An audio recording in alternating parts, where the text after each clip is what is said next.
to get dialed in. Hole number 3, that par 4, is super easy to get an eagle on. But this hole right here, because of this rough bump, now I did practice this earlier today with an extra mile 9, and I did one less than max topspin. Max topspin. And I ended up rolling over right over here to the edge. So the next time I come back with a level 9 extra mile, I'm going to do 2 less and see if I can end up on the green up here. I'm bringing a Kingmaker. I'm not adding on any wind. I mean, I'm not leaving any of the wind in, and I'm not adding on any overpower. I'm trying to take this shot just as a straightforward shot so that we can standardize it. The deal with the extra mile 9 is that it picked up, what, 16, 18 topspin? And that extra topspin that it picked up is huge.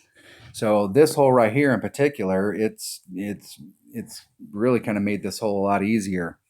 But I'm going to do maximum topspin with my extra mile 8, which I have in this count. I'm trying to come into the same area. I want to be about 2 rings off down here. I'm going to put on lots of curl. What I want to do is from the tee box, I want to bring in like the black line showing. I want to come in at it at an arc. And the reason is I want to make this shorter. So if you're coming at it straight, this rough area, you're hitting it at the diagonal. So you've got to get the ball to go farther. And I want to come at it where it's a little bit shorter. I want to try and come up at the top of the pin where I'm coming up here and bleeding off onto the green and not hitting it down here at the bottom. So this is the hole right here. This hole right here is focus number 1. Hole number 1 is focus number 2 because I think there's a really good chance that we could start the round off with a hole-in-one and really set ourselves up for success for the round. But this hole right here, you have to get an eagle on it every time. You have to get an eagle on hole number 3, and you have to get an eagle on hole number 8 every single time we get to these holes. So this is the hole right here that you're going to want to work on all week. And if you've got a lower developed club, you could compensate with a bigger ball, or you'll have to put on overpower. Ideally, on this type of a shot, you want to come at it without any overpower because it's hard to replicate when you're using overpower. So one time it was perfect, and the next time you didn't put quite enough power and you ended up in the rough, and the next time you put on a little too much power and you ended up flying over. So the whole goal is to try and make the shot standard. If I remember correctly from the way that the wind was blowing earlier, we're not able to actually use the wind. It's all side wind, so we're having to take the wind out.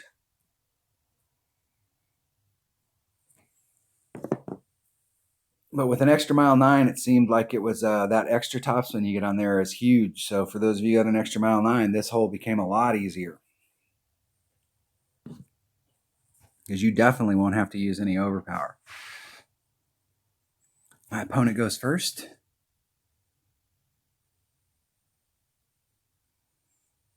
They're using a Quasar and an Apocalypse 3.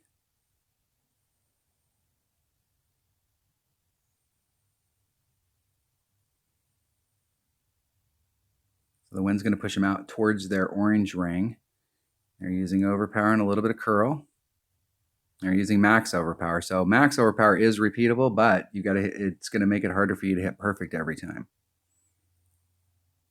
Let's see if they had enough oomph to get out. They did. Very nice.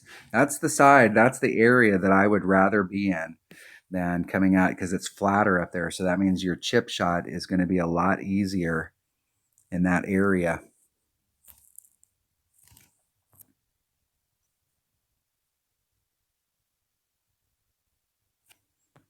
So we're going to take the wind out. That's about a ring and a half. And there was a little bit of power I could put back in there. So if I find myself a little short here, I'm going to do maximum curl. Isn't it perfect? And see if that's enough to get us over to the other side, or if I'm going to have to pick up that little teeny bit of power. And I think we'll be fine right there. If I would have pushed it back to the red line and picked up that little bit of power, I think I probably would have rolled off the other side.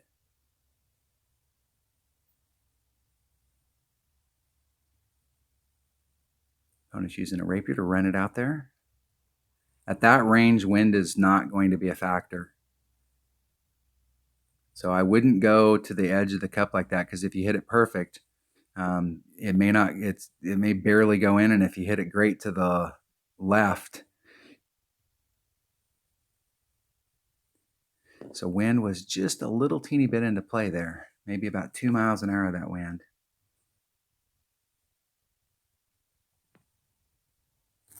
Good to know.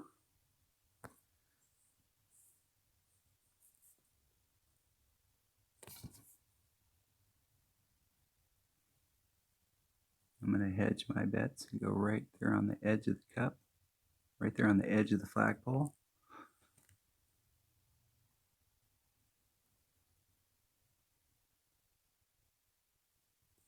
Isn't it perfect?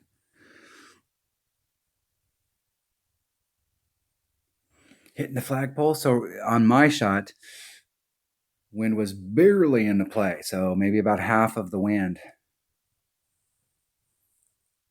But you have to get an eagle like that on that hole every time, and you need to. My goal on there is I'm trying to figure out how to get on the green. I'm not looking to get a hole in one because the goal there is to get an eagle. Don't get greedy on that hole. But I would like to be doing a short putt instead of a chip. Hi, opponent forfeit.